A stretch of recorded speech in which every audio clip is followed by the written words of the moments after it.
Hello and welcome back. I am really glad you're here. This week, I am talking to Christine MacCarroll, who I think we're going to have a conversation that's a little bit different from a lot of the conversations on the show. We're going to talk a little bit more specifically about ADHD and some of the physical, biological, chemical factors at play here. And so I'm excited to have Christine on to talk about this because not only is this her jam, this is what she does, she also lives it. And so I'm excited to be able to talk to her from more of a holistic wraparound perspective, from all of her experiences, personally and professionally. So Christine, please share anything you would like to about you. Awesome. Well, thank you for that introduction. And absolutely, this has been a fully lived journey for me. My introduction to this whole world that I'm in now, which is brain health, and functional nutrition, was by being a mama bear. And so, when my younger daughter, who is now in a little less than a month, about to turn 14, when she was around 2, she was diagnosed with apraxia. Which I often have to explain. Some of your listeners may know what that is, but essentially, it's a neurological speech condition that affects speech, right? So she was able to understand anything that was said to her, but she was unable to speak. And actually, what had been most concerning to me at the time of her diagnosis was she had started to lose words. So she had gained some words, and she was talking super late, but she was still talking. And then all of a sudden, really fast, those words started to go away, and that was just absolutely terrifying for me. So I kind of waited a little bit on getting a diagnosis for her. Her pediatrician basically said she's at the 5th percentile for language, and if she falls off, you can maybe pursue getting a diagnosis, or if your mama instinct's going to kick in, then for sure, her best.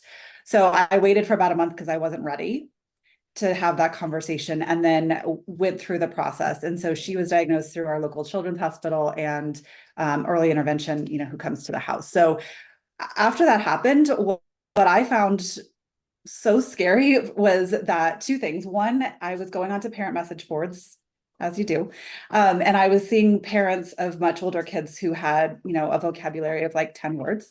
And I had gotten no information from either of the children's hospital or the early intervention about what I should be doing, what it meant for her, how to help, literally nothing, not even one handout to walk out the door. So I went into my crazy research mode. A diagnosis, and then that's it. They said, go get some speech therapy scheduled, and they run a wait list. So in the wait list time, which is great. I scheduled, I just started doing a bunch of research. And I came across a lot of things around nutrition and around, specific needs that some of these kids had. And there was a really small study, actually wasn't that small. It was around 300 kids, from a hospital, I believe in California, that I just latched onto. And it was really high doses of fish oil and really high doses of vitamin E. And I really wanted to try it with my kid. And I didn't know anything about nutrition. So I also just didn't want to be blindly giving her stuff. Took this research study to my pediatrician. He basically laughed me out of the office. He's like, we're not doing this. And looked up the RDA for vitamin E and was like, it was well beyond the RDA. He's like, nope, can't do it. And I was like, you just awakened mama bear, because now I wasn't actually asking for permission. I was asking for help. So for him to tell me no, I was like, no, I'm going to find someone to help me. So fast forward, lots of interesting things, twists and turns. I won't tell you that part of the story, but I did find somebody who was in the nutrition department at our children's hospital, but she's an MD, and she happened to be doing research on vitamin E. So she was willing to help us. She sent Madeline, it's my daughter, right for blood work right away that same afternoon. She called the pharmacist. She asked if there needed to be a special preparation. He said, no, here's some brands you can buy at Walgreens. I literally did the blood work, went to Walgreens, started giving her these mega doses. She went from 5th to 95th percentile in less than 5 months. Wow. She actually started putting little sentences together in 2 weeks. Wow.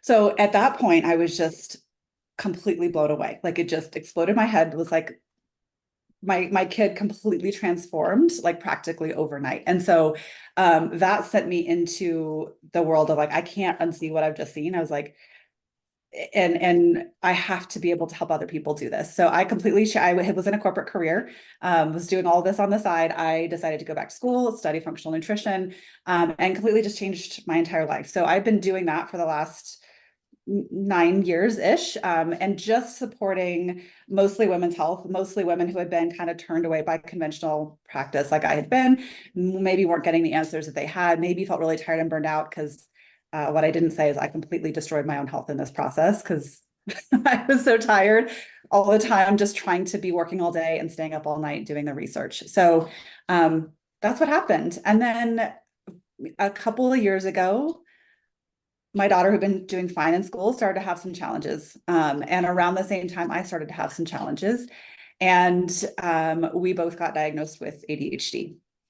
So I just basically took all of the work I had been doing for the last, nearly decade, and said, all of this for sure applies, and I'm going to figure out how.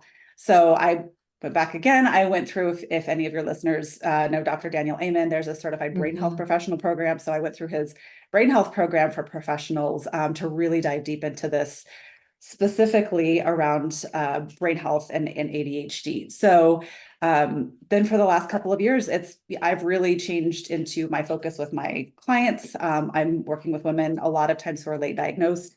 And then in my own house, I have a teenage daughter, and me in perimenopause, and hormones for women and girls play a huge part in ADHD symptoms. So we're figuring this out every day as well. I'm using like the actual like literature and science. And then I'm also like, hey, baby, here's what we're going to try today.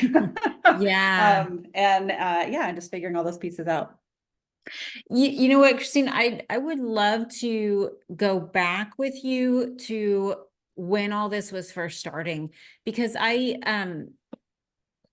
did an episode probably a couple months ago at this point where I was just talking about how I think we really underestimate the value of being able to communicate. And I think it's as an adult, you can see how it impacts obviously your personal life, your professional life, just your ability to get help, your ability to feel understood. And then you take all that and you put it in a child. At least as adults, we have the ability to do things on our own and be a little more independent. But you take all that in a child who doesn't have those same skills. And I would love if you're comfortable talking about just some of the things that you saw and experienced when you're with your daughter when she was that little and just not able to communicate. And then over the 5 months that you mentioned, what are some of the things that you saw that just changed in her life, in your life as a family, as she developed those skills? Yeah. So I agree. And actually that was why it I think hit me so hard for her to get that diagnosis, because it wasn't that she wasn't understanding what was happening, right? And that almost seemed like that would be somehow a relief, right? Because if she was just living in her own little world and she was happy, it might be a challenge for us to support her, but she would have been happy. But for her to know what was happening and to have things she wanted to say and be unable to communicate is really what broke my heart, and why I was like just dead set on figuring something out for her, right? And she wasn't super frustrated at that time. I imagine that as she got older, she would have been. We immediately started doing sign language. And, I think lots of families do sign language as a fun thing to start, helping your kids before they're verbal. So her older sister started learning sign language, and we had little videos we watched, and she just started doing sign. And I just thought, well, I guess I'm going to have to become really good at sign language. Like that was the thing I would have to do. But she hadn't necessarily expressed being frustrated, and like she started to be able to communicate with sign language. And so like that was okay. It was more that I could see the path where she was going. But something interesting that my mom told me a few years later is that she was talking to her, and she was, oh gosh, maybe like 7 or 8. And she told my mom a story and she remembered in great details. Like my mom had taken her in the stroller to go pick up my older daughter from school. And she said she remembered not being able to talk and that she was sad and worried and like wished that she could talk. And like she was taking her to a preschool and she wanted to be able to talk to the other children. Mhm. And that also like, I was like, oh my God, like I can't like that she remembered that and really clearly described that school that she hadn't seen in years and just like just share that with my mom, just like, yeah, that was a really hard time. And so that had been in her mind Mhm. all of that time. Mhm. um in that time, again, like kind of that 5 months, she really blossomed. And I think for me it was just like it was actually more impactful on me, I think, than her, right? Because I was so anxious and I was so wanting to help her. And I was taking her to speech therapy. We had someone who was coming to the house from the early intervention program. Like it was just like it was so much on me. Mhm. And so I was really tired. But as she broke through, and after that first 2 weeks, like literally it was 2 weeks. It was 2 weeks. She started doing like a verb and a noun, like just making some sentences. And like it was like just such a relief. And like to watch her just like I had started this little notebook that I actually just found the other day of like writing her words down. And then it was just like so full that I was just like, oh well, I'm not dealing with a notebook anymore. But it was a remarkable turnaround. And it was just yeah, it was just completely inspiring to me. Yeah, that's amazing. That's incredible. Yeah. Okay. So tell me or tell us more about the supplements that you are using, the vitamins, those kind of things, and what you know as far as why they were able to make such a difference. Yeah. So first thing I will say is we had some oversight and we were just going blind, right? So I'm never in favor of just like, let's mega dose anything for anybody, Mm-hmm. especially not knowing any underlying factors. Um, One thing that was interesting. So when I did so it was just two things literally that were in this research study and that we were doing, which is vitamin E and fish oil. Um, One thing that was really interesting. So when I did find this doctor, and I didn't understand why she was asking me these questions at the time, but I understand now. And once I got educated, was she was asking me about her poop. And she asked me if she had fluffy stool. And she's like, it might be like a little weird to talk about poop. And I was like, I wasn't squeamish. So she's like, but is it like fluffy or do you notice like, oiliness in there? And essentially what she was asking me was she digesting fats? And I didn't realize that at the time. Now I realize that there is a little membrane around every single cell of our body that is primarily made of fat. So if you're not digesting or absorbing your fats, you are literally starving the cell membrane of every cell, and those cells then can't communicate and they can't create a healthy body system. So if she was having trouble with absorption and was not getting what she needed, she literally from the level of the cell wasn't going to have a great functioning body. There is also a strong body of research with the ratio of omega-3 to omega-6. We didn't do actually testing at that time. I didn't know to, and that doctor didn't ask me to, but to see what her ratio was. So our modern American diet is very, very high in omega-6 fats, which tend to be inflammatory, and very low in omega-3s. And so there is, I think, some passing knowledge of omega-3s for a lot of people, even things like formula. They're like, fortified with omega-3. And most people are like, well, that must be good if they're fortified, right? It must be something we want. But we do really need it for brain health. So I think for her, clearly there was a deficiency, and whether that deficiency was from something during pregnancy. I did have a challenge with nursing up front. So I do actually think that she had maybe gotten a little bit undernourished for the first few weeks. Could have been that contributing. Like I can't actually go back and say like what was all of that. But then with the vitamin E, again, if you can't digest and absorb your fats, you can't absorb any fat soluble vitamins. So A, D, E, and K are fat soluble vitamins. If she was having trouble with that, she wouldn't really be able to absorb vitamin E. And then vitamin E is actually one of our most common deficiencies in like the typical American. So like estimates are 80 to 90% of Americans are just deficient in vitamin E. It's just not in our foods, in the foods that we're eating in a regular basis. So she was maybe depleted. So there's a kind of a inverse thing there, or maybe that's not the right word, but a like down the line issue derived from that, which is she didn't have the building blocks she needed for maybe some brain function, but also apraxia is based on connection from the brain to the mouth. And so we're literally just thinking about what are those connections made of, and we have our connection points. It's like if you think about like a wire and it has that like sheath around it, like an electrical wire. The sheath around that is called the myelin sheath in our bodies, and that's made of fatty acids. So say, like to me, I can just look back and say like, okay, like, yeah, did we ever do imaging study? No, we didn't do imaging. We don't know exactly, but I can see where if she was depleted, she literally wouldn't have some of those raw materials that her brain needed to make that connection to be able to get the information from her brain to her mouth. Mm-hmm. Yeah, yeah, absolutely.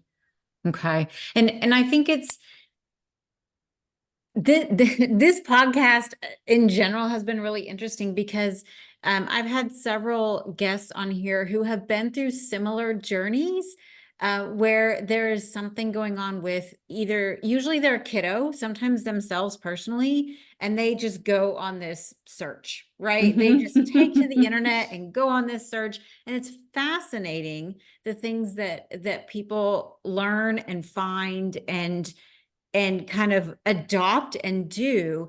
And I think even for me, I follow kind of a specific nutrition plan, diet, that kind of thing that works really well for me, but I don't know that I would recommend it for other people. And I think that's something that gets, let me think about how to say it. I think the fact that we are all very different people and our biology works differently, I think that gets overlooked a lot. I think we tend to think that some things should be for everybody, right? Everybody should eat this way. Everybody should exercise this way. Everybody should do this. But I really think so much of the process is figuring out what works for you or your child. And it might not be the same as the kid who lives next door. And so I think it's really incredible when you and other usually moms like you just take to the internet, but then it's about figuring out for your child what is the best solution. And I think it's, I've had people on here talking about physical things and diet and exercise and sleep. I mean, even if you think about sleep, we're all a little bit different in terms of Absolutely. our circadian rhythms. And so, yeah, I just think it's the tenacity that you guys have for figuring these things out and then figuring out how to match it to your child, which may look different from how it looks for someone else's child. Yeah, so there actually is a word for what you just described, which is bio individuality. Okay.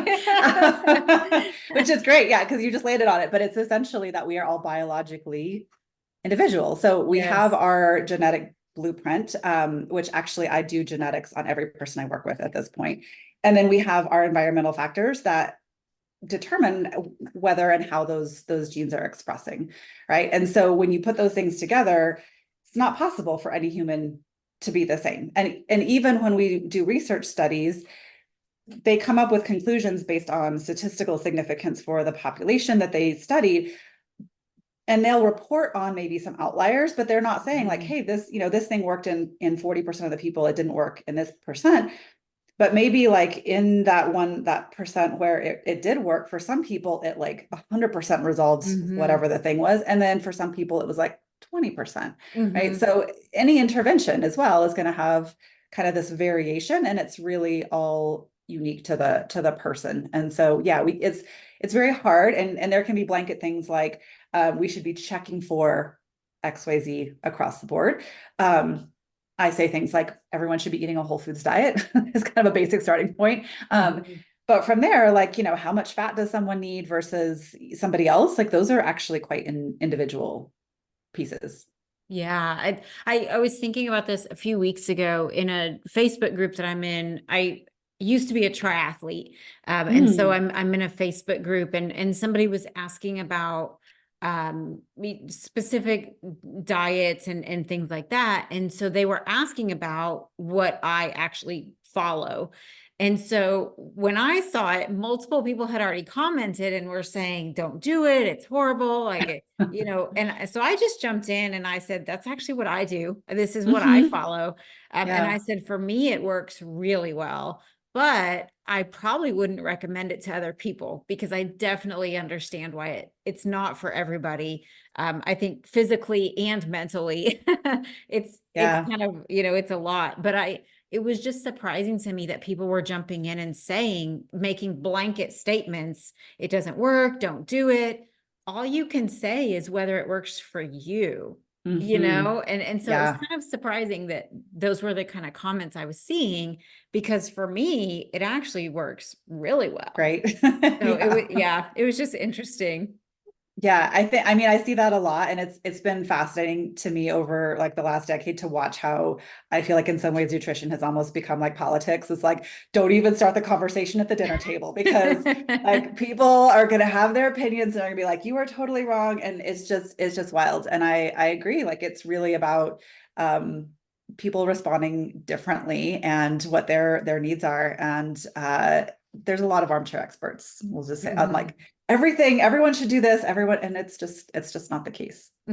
Yeah, there are very few things that are everyone, right? Yes. Yep. I Totally. I was in a program one time in triathlon, and we had two coaches that were taking us through this program, and they were joking, they were friends, and they were joking with each other because one of them is like very specific about his nutrition and what he takes in and when. And he was joking that the other guy just lives off Snickers and Coke. But they're both champion triathletes, and so it was just funny. I think it was a great way to make that point that we're just all different people. And I think there are general guidelines that help all people function a little bit better, Snickers and Coke not being one of them. Nope. But then I think, we just all have different tolerances and just different things that our bodies can handle. So it's just interesting to see. I do agree with you though about how it's like politics. People definitely can get, even I was talking about it a couple years ago in a group, and we were talking about foods that have a lot of sugar and, just things, because kids don't know. Kids are pretty oblivious to that unless their parents have taught them, right? Yeah. And so we were just having those conversations about what we're eating for breakfast, what we're eating after school. And one of the students, was probably about 14 at the time, got really upset with me for talking about, and my thing is, you can eat whatever you want to. I'm not here to tell you what to eat. I'm just here to share information, right? And then you can eat whatever you want to. We got really upset when we were talking about cereal and pancakes and, some of the really high carb, high sugar things. And this is a kid. Yeah. Well, they're like, don't make me wrong. Yes. That's like, I think don't the take vibe them is, away from me. yeah, I want to do the thing I want to do, and don't tell me that it's a problem. Yeah. If Usually it's the not a attitude. problem for you, then, rock on. Yeah. If I never heard that it was a problem, it couldn't be a problem. So don't tell me. I will remain oblivious. Exactly. Yeah. Okay. So I know speaking of sugar, one of the things that is something that you really kind of, how do I want to say that? That's really important to you is blood sugar, being able to balance blood sugar. So can you share more about that? Yeah. So there's a few reasons for that. And I'm going to recognize that it's often a big challenge for children and adults with ADHD, because one of the things is like they just forget to eat. So then the blood sugar's low, and then maybe they're looking for the quick pick me up, and they are picking like the sugary cereal or whatever because they're like, oh my gosh, all of a sudden I'm starving. So a few things. One of the things is, to me, and I want to just explicitly say this, and I don't think I exactly said it at the beginning, the brain is like literally the only thing where we're not looking at the health of the organ when we're talking about symptoms, right? So like if we're talking about heart health, we would never talk about heart health and then like not be talking about saturated fat and fiber, right? Like those are, but we really talk about symptoms that are related to the brain, and we don't talk about the health of the brain or the needs of the brain.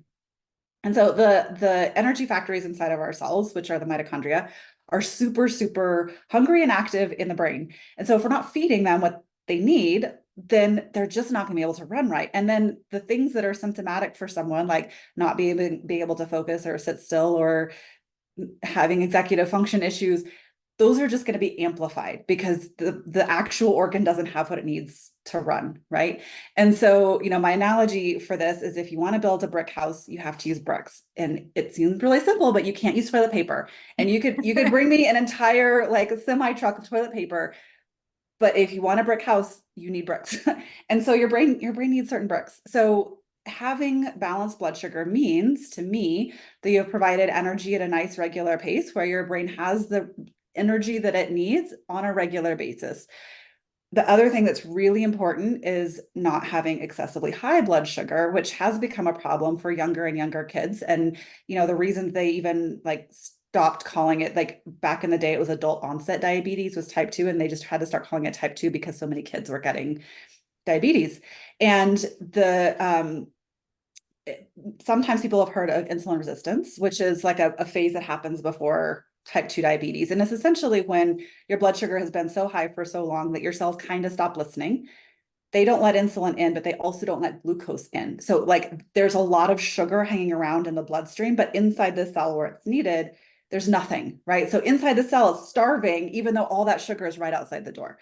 So the brain can also become insulin resistant. So if we are eating in a way that over time means we have higher and higher blood sugar, and our cells in our entire body are starting to resist insulin, meaning they're not listening when insulin's coming, they're not letting nutrients or sugar in, that can happen in our brain as well. So I just think about these little energy factories that are working as hard as they can, and they don't have the resources that they need. So if we have imbalanced blood sugar, again, just like over time, first of all, you just don't feel very good. If you're having these crashes and spikes all the time, energy and mood tend to follow right along behind that blood sugar dysregulation. And then if it's really over a long period of time, we can start to have some of that resistance, and that can be brain level insulin resistance as well. And then again, we're just missing out on what could be helping our brains feel better. Yeah, I would love to talk more about this, especially as it relates to ADHD, because sugar is one of those things that gives us a dopamine hit, right? Mm-hmm. I mean, eating crappy food is one of those things that gives us a dopamine hit. And so, and sugar, um, sugar's been described as more addictive than some drugs, right? And Absolutely. and Yeah. so I think when we're talking about kids, teens, adults with ADHD, sugar, crappy food, definitely becomes something that we are more likely to reach for, and then it becomes this cycle that we get stuck in. And even I'll say, even for me, um I used to, without really even, before I knew a lot about nutrition, I used to consume so much sugar. And Mm-hmm. my ex-husband would joke that I have a separate dessert stomach. Like we could go to dinner and have a full dinner, and I could still order and eat dessert with no problem. Mm-hmm. But I mean, sugar, I really have had to work on my relationship with sugar. And at this point, my biggest way around it is I just don't bring it into my home. I mean, Yeah. that's really just my biggest solution is when I go grocery shopping, I just don't buy that kind of stuff anymore. And for my brain, I don't do moderation well. And so Mm-hmm. for my all or nothing brain, that's the best solution for me is I just don't bring it into my house. And so I try to, I love fruit. I try to, do a lot of fruit. So I'm getting more natural sugars. Gum works really well for me too, because you're still getting the taste, Mm-hmm. without consuming, all the crap. Yeah. Um, but yeah, I think it's such a difficult kind of trap almost for those of us with ADHD, sugar, carbs, even for me, crunchy food, my mouth Mm-hmm. really likes having crunchy food, but so much crunchy food is junk food, Mhm. chips and things like that. So I think it really does become a struggle for those of us that crave those dopamine hits because food is such a quick, easy way to get them. Yeah, absolutely. And that's, I mean, it's one of those things that it's like, it's true for every human, and it's just like goes double for us. Mhm. Right. And there was actually a great book that I read a couple of years ago called Willpower Doesn't Work. And it was literally written for everybody. It wasn't even written for people with ADHD, but again, like it kind of goes double. And so the Mhm. premise, like the super high level, is that we think we can rely on willpower, but it's a finite resource. It's usually gone by Mhm. the end of the day. And so what we have to set up is not a situation where we're trying to rely on willpower, but where we have an environment that creates the habit we want to go. So you're using, your planning skills to plan ahead for your environment. Like, okay, I'm the same as you. Like if it's in the house, I'm going to eat it. It can't come in the house. And like Mhm. I know this on like practically to the cellular level. Like this has been my full deep work for a decade. And if my husband brings home chocolate candy at Halloween, especially like the little Reese's pieces, that's it. I'm over it. You're I'll gonna eat them eat it. all. Yeah. So I'm like, Yeah. listen, babe, only Skittles and like the fruity candies for Halloween because I don't like those. So if you bring, that's fine. They can sit in a bowl by the front door for 6 months. I will never touch it. I'm not interested. So like I'm just like, don't bring it in. Just Yeah. don't bring it Yeah. home. Don't have it there because I will eat it if it's there. Yeah. Yeah. Yeah, I'm absolutely the same. If I go to an event or something like that and there's dessert, I am absolutely eating all of it. Yeah.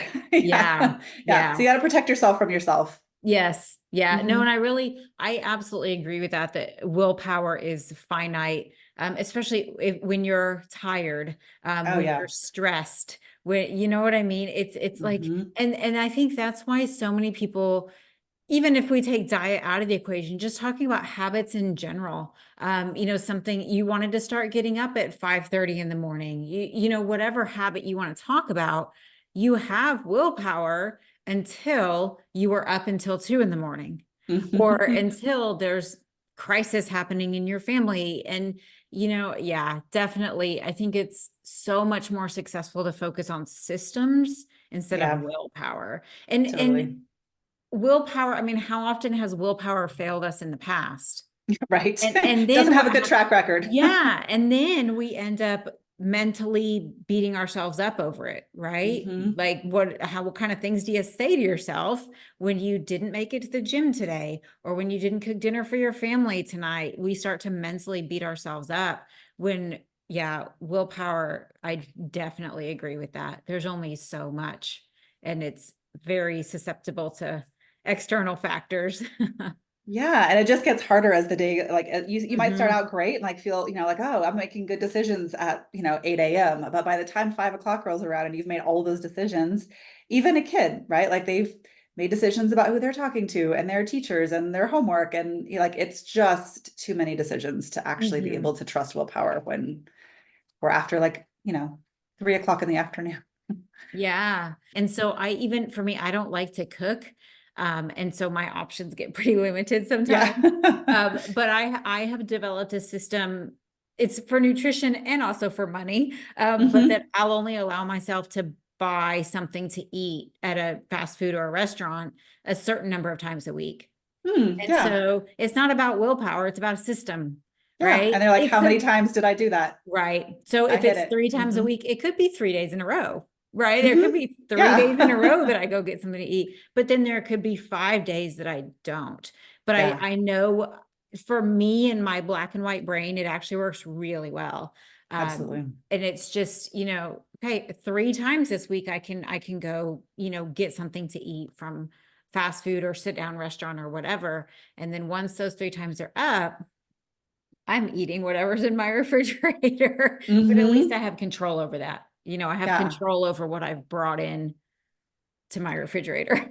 Yeah. No, that's a fantastic system. And it also, so we're basically eliminating decision fatigue. So I think for a lot of people get stuck with like things like the 80-20 rule, is they're always wondering, is right now the 20%? And then that's just so many times to be thinking and making that decision every time, like, well, maybe right now is the 20%. Well, maybe it's 20% today. But if you've just said 3 times, That's great. There's no new decisions to be made. It's like, Mhm. oh, is this one of the three times? It's not like, do I have to figure out if it's like the gray zone or not? So Yeah. yeah, that's a brilliant strategy. Thanks. It also became a financial issue. I was eating out so Yeah, often, that it became a financial stressor as well. And I yeah. do think, I totally forgot what else I was going to say, but, let me see. Let me see if I can circle back to it really quick. You were talking about 80/20. So 80/20 is basically making healthier decisions. And this can apply to anything, right? Oh But yeah. making healthier decisions 80% of the time and allowing yourself that 20%. But yeah, you're saying then you're having to put everything into a box, right? Well, is this an 80 or is this a 20? Instead of, for me, it's just a yes or a no. Yes or no. Yeah. I'm either eating out or I'm not eating out. This is what I was going to say. I really realize and recognize that the more often we do things, the more they just become habitual as Hmm. opposed to an inconvenience. Yeah. And so I even talk about this in my program. Kids can come 2 hours at once, or they can Hmm. come an hour on two separate days. And my preference is always an hour on two separate days, just because, excuse me, now they're being exposed to it twice a week as Yeah. opposed to once a week. I mean, it's just Hmm. something simple like that. Even, when the time that you go to bed, anything that we can do more often just becomes a routine as Absolutely. opposed to a disruption. Yeah. And so that's another thing that I think is really important about setting up systems and structures, is that they become the routine. When Hmm. they first start, they're a disruption, right? Yeah. And it Yep. throws us all off, but then it just becomes the routine. This is just what we It's how we do. do it. Yes. Yeah. Yeah. And then it's your identity, not like this weird thing I'm doing. Like, yeah, I'm the person who eats out 3 times a week. I'm the person who goes to bed at 10 o'clock, whatever. It's just like, that's the thing I do. It's not a new Yes. choice. Yes. And Yeah. even with the nutrition plan that I follow, I've been doing it about a year and a half now, and it Hmm. it cycles, so it goes through different phases. And when I first started, because it was so new and different, there were times where I would realize too late that I had eaten something that wasn't in it. And I was like, oh no, because Oh. it's so new that you don't think about it. But now it's so much just a part of my routine that I don't even give it a second thought. It Yeah. just is It's what just it is habit. now. Yeah, it's Hmm. just so much a part of my routine now. But for sure, at first, it was very disruptive to my Yeah. world because it was so Hmm. different. But yeah, I think making things habits goes so far and even if it has to be gradual, right? Yeah. Even if we're moving towards it gradually. So even my eating out 3 days a week, maybe I started with 5 times a week. I could eat out Hmm. 5 times a week. Even I used to be a smoker, and that's how Hmm. I stopped smoking. It's so hard for me to even think about. I used to smoke a pack of cigarettes a day. Wow. I know. And it was completely a I coping smoked too. mechanism. Yeah, Yeah. yeah. It was completely a coping mechanism. I mean, I was Uh-huh. having mental health challenges and all that. But when I decided to stop, what I did was I immediately went down to 10 cigarettes a day, which still Hmm. seems like so many, but it's half of a pack, Yeah. right? Like I And you can cut it count in half. them. Yes. And so Yeah. that's what I started doing is I would do Hmm. 10 a day. And then when I was comfortable with that, I went down to 8 a day when I was comfortable with, and then I just kept going down. And it got to the point where I would have them scheduled, right? So again, it's Hmm. a routine, it's a structure, it's a system.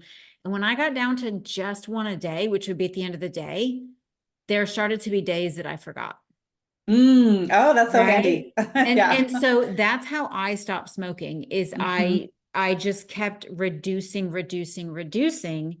until I started forgetting that I had a cigarette to That smoke you that even did evening. it. Yeah. Yeah. And Hmm. then I've never gone back. That was a long time ago. But I've never gone back. And so I think it's you're changing your habits gradually.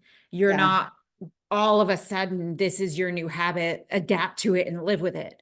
You're Mhm. changing your habits gradually. So I think even anybody who's looking to change the food that's in their house, it doesn't have to be right now. It doesn't have to be Mhm. today. It can be gradually. Maybe if kids are eating cereal for breakfast 5 days a week, maybe it goes down to 3 and then Yeah. 2. And then they get Mhm. to pick the one day a week that they have cereal. Yeah. Yeah, we totally do that. One thing I'm just gonna say about the brain is that it takes energy to make a choice, and it doesn't take energy to make a habit, which is why it's so easy for us to go back to old habits. Like, let's say, like, for example, driving to work, Mhm. you could probably get in your car and like land at work and be like, how did I arrive here? Like, I don't remember any of that because you just go on autopilot. It's Mhm. really easy, and your brain just doesn't have to put any resources into doing things that are a habit. So your brain wants to do things that it knows how to do. And so it's just easy to do that. When you're Yeah. doing a new thing, all of a sudden you have to pay attention and you're using resources, and your brain doesn't want to use resources. So when we already have a brain that's like not happy about using resources, and then we try and add on to that like a bunch of new changes, your brain's like, oh, hell no, like I'm just going to go back to the thing that I was Yeah. doing because that's easy and doesn't use any energy. So like what's great about your strategy, anything where you're using like a specific thing or a number, is you're not making choices. You're just like, you made the choice once and then you're Mhm. like, okay, well, 10 cigarettes. And then like maybe a week or two later, you made the decision to go to 8, but you weren't every day sitting there making a new decision. You were just like, oh, here's what we do Yeah. now. And then over Yeah. time it becomes autopilot to the point where, yeah, you were forgetting that last thing. But yeah, that is a super useful strategy. And then one thing I like food wise, just as a suggestion for people. So I do that in my house. So like basically we do dessert on weekends. So if it's not a weekend, there's not dessert. It's just very straightforward. My weekend includes Friday. So like kids are like, it's Friday night, woohoo. So we have dessert, and then like they like cereal too, but for sure I'm not sending them off to school with just cereal any day. So even on the day where it's like, they have their cereal, they just have protein with it. So Mhm. I'm not taking something away. I'm actually adding something for them. So that's another thing that's easy for a lot of people, is like, instead of totally getting rid of something, we're just moving it out of the spotlight and into a supporting role. So like cereal is a supporting role to like whatever the protein is that I wanted them to have for breakfast. So maybe they had their protein and their fruit, and that's the main star. They can have their cereal, but it's a supporting role. It's not like the main star of the show. Yeah, no, I really love that. And when I started the nutrition system that I'm on, one of the things that the person was talking about is he was saying that there are actually more people in the world who are malnourished now than Mm-hmm. previously, not because they're not getting enough food, but because they're not getting quality food, Yep. right? And it's very much Overfed, undernourished. yes, yes, very much Mm-hmm. the American diet, right? And so he was talking about that as well, that it doesn't have to be about removing things, but making sure that the focus is on getting the things that your body needs. And then if you want to add more stuff onto it, go ahead, but Mm-hmm. focusing on getting the things that your body needs to function. And I think Yep. it's similar to over time, you start to kind of let go and forget about the other things. Once you start Mm-hmm. to focus on what your body needs, you kind of lose track of the other things that maybe used to be, the main course of, dinner or breakfast or whatever. Yeah, absolutely. And Christine, you talked about protein. So let's Mm-hmm. talk about protein more. Yeah. So I think protein is actually, I will say in the last year, it's kind of like had this like renaissance of like more people being aware of protein and talking about protein, which is fantastic. But for a long time, like it was hard. And honestly, still lots of people I talk to are like, either they've never heard it, or they don't really realize how undernourished they are on protein. So thinking back again, like just like the function of your brain, we've been talking about dopamine. Dopamine is a neurotransmitter. People know other neurotransmitters like serotonin from things like, pharmaceutical commercials, and there's SSRI drugs that basically alter how we uptake serotonin. Any of those neurotransmitters, literally the building blocks, the kind of like I was talking about the toilet paper to build a brick house, can't do it, right? The building block, the thing you need to make a neurotransmitter, is an amino acid. The only place we get amino acids is from protein. So when you eat protein and you digest it and you break it down into like the little Lego pieces it breaks down into. amino acids. So if you have a low, it's called an amino acid pool. If your amino acid pool is really low, again, you just don't have the raw materials that you need to make these neurotransmitters.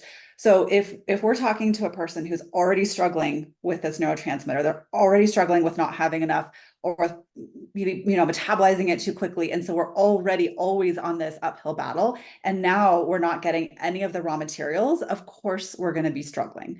So making sure that we are getting sufficient protein is massively important. And I will say this, even my kids. So my kids are, one of them, like I said, is almost 14. One of them is 16 and a half. They're essentially like about as tall as adults, right? Like one of them's real lean. So she's smaller, but still, I'm like, you just need to be eating as much protein as everybody in the house. Like mom, dad are eating this much protein. You got to do it too. And I try to have like my clients that I work with eating 30 grams of protein for breakfast. If you were to ever measure, and like most people are not measuring their food, but like if you were to measure and like just calculate for a day, most people are not even getting anywhere close to that for breakfast, and they're maybe getting only like maybe 2 or 3 grams in a cereal, and maybe they're getting like 8 or 9 grams in some milk if they actually drank their cereal milk. They're still just heading off with a lot of a deficiency there. So I'm always looking to make sure that there is enough protein across the day, but especially starting with breakfast, because that also is going to set the blood sugar regulation for the day. So if you're starting out with a blood sugar roller coaster by not getting enough protein and having a whole lot of sugary stuff first thing in the morning, the entire rest of the day is going to be impacted by that. Your blood sugar is going to be off, your brain function is going to be off. Kids are going to start getting more and more irritable towards the end of the day. And then, they're coming home at 3 o'clock in the afternoon and they are crazy irritable because they've been like on this roller coaster all day. And like you said earlier, they're just going to head right for the pantry, right? And like they're looking for the quick energy. Even if logically they know they need something better, and they probably only know that from mom, but they're going to be just like, give me the chips and crackers, and then we just keep that cycle going. So starting the day with enough is like always step one. Yeah.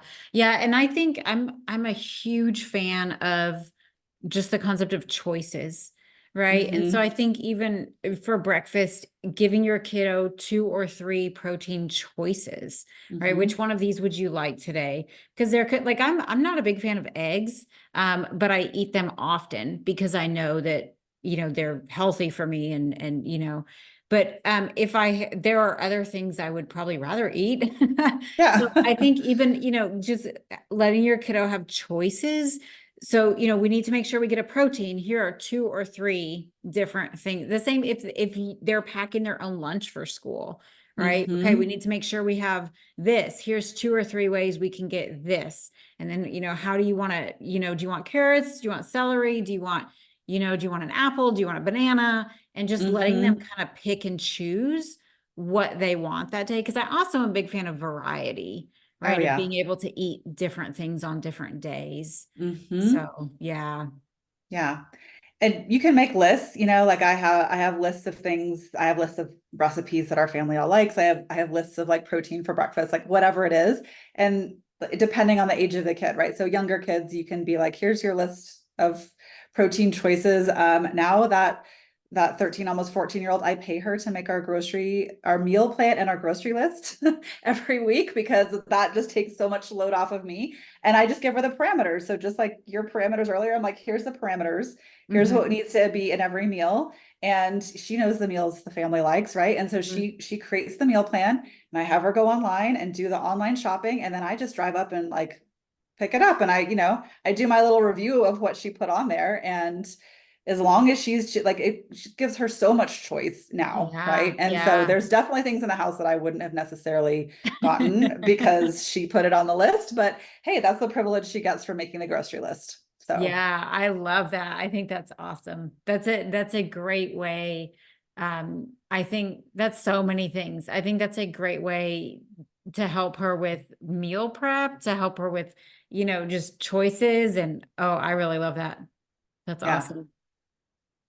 I will say she mostly likes getting paid, but I think she also Yeah. does like that things come into the house that like, again, I approve it, but I'm like, yeah, I Mhm. would have never picked that particular cereal. But hey, like it met the check boxes that I told you. So okay. Yeah, yeah. No, I think it's also just a great skill for independence, you know? Hmm. And one of the things I've said this multiple times, but I think what every person knows about nutrition and diet and that kind of thing, we either learn from our parents or we learned as adults when we started having issues and trying to figure things out. It's like Yeah. one of those two. And I think, for people who are our generation, our parents didn't know anything about nutrition. Oh And yeah. so we grew up not knowing anything about nutrition. When I think about the way that we ate growing up, it's pretty scary. Hmm. And probably I'm assuming my parents still eat the same way. And Yeah. so I've completely changed the way that I eat, but it's because on my own, I went out and learned some things, you know? Hmm. So I Yeah. think we all eat the way that we were raised, Hmm. unless we've gone on our own and done additional research and that kind of thing. Yeah. Well, I just hope that like enough of the things I'm saying are going to stick. And I know they're going to go off and do their own things. And I already know, like, my high school student who's driving, like, I know she just goes after school and picks up whatever. And I'm like, well, she's going to figure these things out. Hmm. My hope is I've taught her enough that, like, even after, she's going to go to college and probably make lots of unwise choices. And at some point, she's going to be like 23 and she's going to be like, oh, yeah, yeah, mom told me that. And then, like, be able to go back and figure things out, or just figure out like, Yeah. wow, I've been eating this way that's not amazing for the last 2 weeks and I like really feel crappy. So maybe it's time for some protein, or like, Yeah. whatever. Yeah. It's interesting. So when I was 12, I decided that I didn't want to eat meat anymore, because of the animals. And Mm-hmm. so in my family, there was no knowledge about what to do instead, right? So I'm Mm-hmm. no longer eating meat. No idea. So basically, when we would have dinner every night, I would eat the vegetables, the right, whatever else was on the plate besides the meat. Mm-hmm. And I ended up really sick. Yeah. I was in high school. I was doing basketball. I was doing track. And I can Mm. remember we would have basketball practice after school. And so the first thing that we did for basketball practice was we had to go run a mile around the track. Mm-hmm. So, 10 minutes, 12 minutes, whatever, go run your mile and then come in and now basketball practice starts. And I started to realize that after running a mile, my body could not function You just shut anymore. down. Yeah. Yeah, yeah. And so, but I was 14. I mean, Mm-hmm. I have no idea what's happening. And I was so kind of ashamed and embarrassed because Yeah. everybody else was going and practicing basketball. And Mm-hmm. my body was incapable of doing that. And so finally we went to the doctor and I was severely anemic. Anemic. Yep. Yeah. And Mm-hmm. and I that has continued to be an issue throughout my life. It kind of comes and goes. And as we're recording this, I realized 2 days ago that it's back. Ah. But the way it's been a while. And so Mm-hmm. here's how I realized it. I have noticed over the past 6 weeks or so, I'm a very active person, and I've noticed that I've been struggling doing the things that I always do. Like, I feel like I'll watch other people, like I'm a big hiker, and I'll watch other people hiking, and I can't keep up with them. And it's Mm-hmm. weird to like, I'll notice this and God, that's weird. I wonder, like, why am I having such a hard time? And sometimes I'm like, maybe it's what I ate this morning, whatever. So 2 days before we're recording this, I was in Colorado, and I was Oh, where I doing am. this. Oh, is that where you are? Yeah. So yeah, I do a lot of random road trips, with my cat, and that's where we were. And I did the Manitou Incline. Oh man, that's really hardcore. Okay, so the Manitou Incline is almost a mile and Like it's straight up. 2,768 stairs, Yep. Yep. right? So you I've never done it. I climb, refuse. yeah. So Kudos. I just thought this will be like a fun, just challenging thing to do. Um, and my body had such a hard time with it. when Yeah. it shouldn't. Like Mm-hmm. I'm an athlete. Like I'm in good physical shape. And I just was having such a hard time. And I realized about step 2000, it actually occurred to me, Yeah. I'm anemic. This is what's Mm-hmm. happening. And I can't Mm-hmm. believe I didn't recognize it in the last 6 weeks when I've Until noticed that I've then. been having a hard time. So I definitely wish I would have recognized it before step 2000 of the Manitou incline, because I should not have done that. You should have been, yeah, you could have Yeah, collapsed and I, fallen I down the absolutely incline, which would have been horrible. if I would Yeah. have known, I would not have done that, Yeah. because it completely wiped me out. Um, but it's, the only reason I even know what's going on is because it's happened before. Otherwise, Mm-hmm. I would have no idea what was going on. And so I think there's just so much importance in, if you or your kiddo just, you're not feeling well, you're struggling with energy, you're struggling with, I notice I'm sleeping a lot.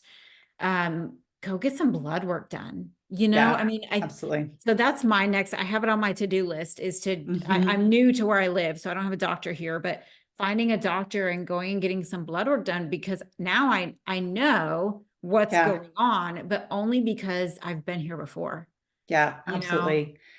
So I'm going to say too here that there's a lot of nutrient deficiencies associated with ADHD, and iron is one of the top ones. So Mhm. iron deficiency, people with ADHD are, I think it's twice as likely to have iron deficiency as the general population. Certainly cycling women, and that includes obviously cycling teenagers, we're losing blood every month. And so we absolutely are more likely also to be iron deficient. It's important. And that even things like, to our earlier conversation about sugar and fast food and things like that, like my kids have asked me things like when they were little, or they don't ask me anymore, but when they were little and I was making some changes and they're like, Mom, can you have XYZ? And I would always frame it to them, because I knew I was leading by example, and it's extra hard with daughters. I would always frame it to them as, I can have whatever I want. I'm Mhm. choosing this thing because I know how it makes me feel. So like for me, one of those random things is ice cream. If I eat like regular ice cream, I am going to need a nap within 15 minutes immediately. Like I just eat the ice cream and go to the couch. Like it just like takes every bit of energy. And now I know there's relationships to other things that I personally Mhm. have going on, why that happens. But I'm like, it's not because I can't. I could go down the street right now and order a ginormous Frosty from Wendy's and just drink it all, but I don't do that because Right. I like how I feel when I'm doing things in a way that makes my body and brain feel good. And I don't really Right. like how I feel when I've had the giant Frosty. So I always wanted them to understand, like, hey, like maybe I feel this way in a way, something that I have control over. Like maybe Mhm. like there's, and I tease them, but like if anyone has a headache, my first question is, did you drink water today? Like super straightforward, right? Mhm. But now like they joke, like they could have a broken bone and I'd be like, did you drink water today?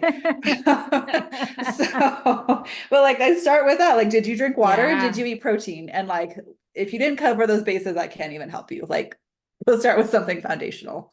Yeah, yeah. And I really love that too, just that anything is an option. I say that even when it comes to the choices my students make in my program, you can do Mhm. anything you want to.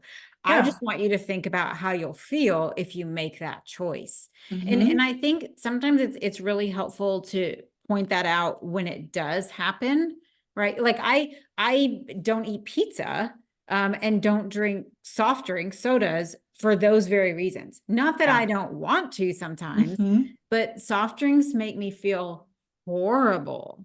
Yeah. Same with I don't drink alcohol. I Hmm. don't care. It has nothing to do with anything except that it makes me feel horrible. I mean, my Yeah. stomach just is like, what have you done? And so Yep. I think sometimes it's helpful to help people recognize it in the moment, right? Hmm. Like we just ate 7 Halloween candy bars. How do you feel right now?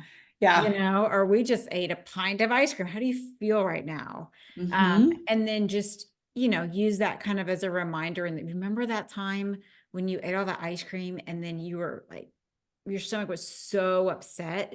It's your choice, but just Hmm. know that if you do that again right now, you're probably You going to might feel feel the like same that. way. So Yeah. are you willing to do that? So yeah, I Hmm. think with everything with kids, it's um letting them, there's nothing you can't do, right? You can Hmm. do anything you want to.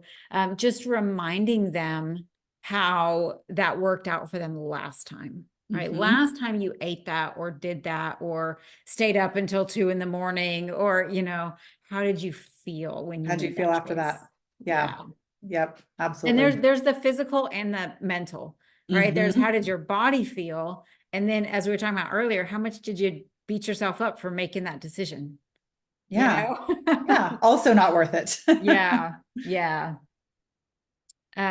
Okay. Christine, is there anything else that you want to share or talk about before we go today? Yeah, so just like a couple of key takeaways. So some of the nutrients that are really important, and some of these actually you could get checked. Again, you can check yourself. You can get things checked with your kid's pediatrician if you're worried about your child.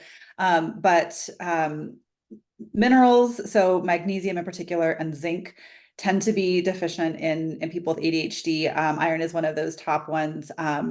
Vitamin D, and then omega, so omega-3 particularly. And there's like a blood spot test you can do, just like a finger prick, that'll tell you your omega-3 to omega-6 ratio. I will tell you that I have started doing for the last nearly 2 years, everyone who I work with in one of my programs has a genetic test up front because it has been so invaluable. And so what I actually just recently went back and did, I just was so curious about the data. And so I went back like maybe 2 months ago, and I went and I just reviewed everybody who had this genetic predisposition to ADHD. And I said, do you also have a predisposition? There is a predisposition genetically for people to not process zinc well. And literally to a person, every person who had the genetic markers for ADHD also had the genetic markers for not processing and transporting zinc well. And so zinc is probably not going to hurt most people to take it. I'm particular about like forms and things like that, but that you can totally get a test for that. And you can eat some foods that are rich in zinc. They're unfortunately not most people's favorite foods, like liver and oysters. Pumpkin seeds also are high in zinc, so Oh. that's the saving grace. But that's a common nutrient deficiency, and so like understanding that there's things that are more likely for people with ADHD in particular. If you're noticing some symptoms, that might be something to get checked on some of those particular things. And then there are, of course, differences for girls and women with ADHD, and recognizing that there is a hormonal component. And so absolutely for women, and again, like a lot of times right now, what's happening is a lot of women are getting late diagnosed because of their Mhm. children. And symptoms are becoming more prominent because of perimenopause. So we have all of these hormonal shifts around perimenopause. And the way that I think about it is like we had a simmering pot and now it just goes to a boil. Just like happened with my daughter, it's also happening in puberty. And so again, oftentimes in the household, the daughter is going through puberty at the same time that the mom is going through perimenopause, and all of these hormonal shifts are not just causing the normal hormonal shifts of puberty and perimenopause, but they're also amplifying ADHD symptoms. And there's things you can do to balance, but really just, I would say one of the top things is just understanding and recognizing like, hey, things actually might be a little bit different depending on where you are in your cycle. Most people do pretty well at the beginning of the cycle because estrogen potentiates dopamine. So like from day one of your menstrual cycle till ovulation, around 2 weeks, usually we feel better. The second half, we may be feeling a little bit off or sluggish or tired. And that would be true for all women always. But because of those shifts of dopamine and progesterone, we tend to feel so. I will just say in particular, I give myself more grace. I'm aware of where I am in my cycle. I'm also like super aware of how am I showing up as a mom Mm-hmm. in that time period. And then for my daughter, I'm like, okay, like, and I don't push on it. And I certainly am not going to be like, you're on your period, but I will be like, oh, where do you happen to know? Like, oh, does your Mm-hmm. period coming soon? And like, she might be a really different kid in Mm-hmm. that time period. And then I'm actually just going to support her Yeah. differently and just Yeah. like have a lot more grace for what's happening because of understanding that intersection. Yeah, absolutely. Yeah, I think definitely I know even in my community there are, exactly like you were saying, there are moms who have gotten their own diagnosis going Yeah. through the process with their kiddo. I know that's definitely a big thing. I'm also late diagnosed. I was just diagnosed in about 3 years ago. And I Mm-hmm. don't have kids, so mine was just my inability to function on a Yeah. day-to-day basis. And yeah. Yeah. Yeah, I know that that's big, and is kids and parents in the same house. And especially when they show up totally differently from each other. Right. And Mhm. so I think it can be hard to recognize that sometimes, because your ADHD may look very different than your child's ADHD. And so sometimes Mhm. it's hard to recognize it. They're, Yeah, where they're the running struggle is. together. Yeah. Yeah, Yeah. absolutely. Yeah. Okay. Christine, thank you so much. I'm really glad that you are here. This has been really helpful and informative. And I'm really glad to hear the story about your kiddo Yeah. and just the progress and the amazing shift that was able to happen with her and how she's doing now. So thank you for sharing all of that. Of course. Please tell everybody how they can find you online. Yeah. It's just my name on Instagram. So I'm on Instagram, Christine.MacCarroll. It's all double letters, which is easy to remember, except it's MAC. So that's my handle on Instagram. My website is just my name as well, ChristineMacCarroll.com. For women who are late diagnosed, or even not late diagnosed, but they have ADHD and are maybe having some hormonal symptoms. I have a little private podcast specifically for women, just like 4 episodes about the specifics of that, some of the things we were just talking about. So it's just my website, ChristineMacCarroll.com/private pod, Okay. and they can get some more information there. Awesome. And I always put the links in the show notes. So if you're listening to the podcast, if you go to the episode notes, you'll find the links there. If you're watching it on YouTube, you can go to the info and the links will be there. So you can find Christine in any or all of those places online. Thank you for joining me, and I will see you again next week.